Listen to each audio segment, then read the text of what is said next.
dirt bug with a 212 Predator motor and about 6 inches, maybe more of snow.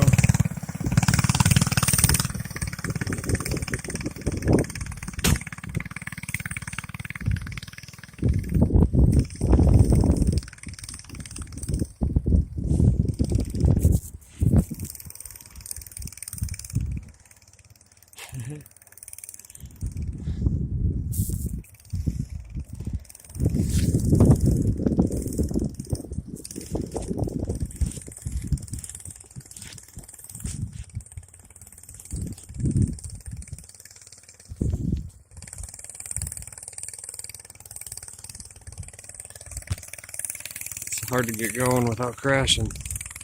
It's slick.